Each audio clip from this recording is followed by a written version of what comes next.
জাল ভোট বা কোনো রকম অনিয়ম আমরা অ্যালাউ করব না। আমরা আশা করি এখানে একবারে ফেয়ার নির্বাচন হবে। সঠিক সময়ে আমরা 2টার পরে এখানে নির্বাচনের যে আমাদের সামগ্রী সেগুলি নিয়ে আমরা এখানে পৌঁছেছি।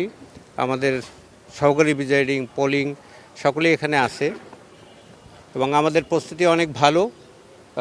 আমরা আমাদের যে বুথগুলো আমরা রেডি করতেছি এবং এখানে এসে সামগ্রিকভাবে আমরা পর্যবেক্ষণ করেছি, তাতে আমাদের কোনো অসুবিধা হবে না বলে মনে করতেছি। এখানে সব ঠিকঠাক আছে। আইনশৃঙ্খলাবালী বিষয়টা তো তারা দেখছে, তো অনেকে এখানে এসছে, আমাদের এসএসএফের লোকজন এসছে, এসবি থেকে এসছে, পুলিশের যারা আছে সবাই এসছে, আমাদের সাথে যারা আছে তারা আছে এবং যার যার যে যে ইসে আছে বাহিনীর মধ্যে আছে তারা তাদের মতো করে, সেনাবাহিনীর লোকজন এসেছিল।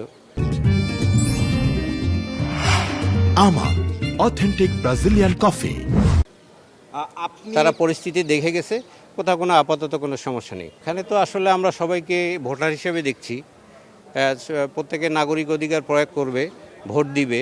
তো যেটা বললেন যে ভিআইপি লোকজন ভোট দিবে, তো তাদের নিয়ে নিরাপত্তার সিকিউরিটির বিষয়টা বিভিন্ন এজেন্সি তারাই দেখবে। তা আমরা আমাদের দায়িত্বটা পালন করব প্রিজাইডিং অফিসার হিসেবে। আমি প্রিজাইডিং অফিসার হিসেবে মনে করতেছি না প্রয়োজন আছে। তো যদি যারা মূল দায়িত্বে আছে ব্যবস্থাপনায়, নির্বাচন কমিশন রাষ্ট্র থেকে মনে করে, তারা এটা করবে। বাড়তি নিরাপত্তা প্রার্থীরা তো না, আমাদের সাথে পোলিং এজেন্ট তো আর এখন যোগাযোগ করেনি কেউ। তারা যথাসময় আসলে আমরা নির্দিষ্ট সময়ে আমরা ভোট শুরু করব এবং এখানে কোনো ব্যত্যয় হবে না।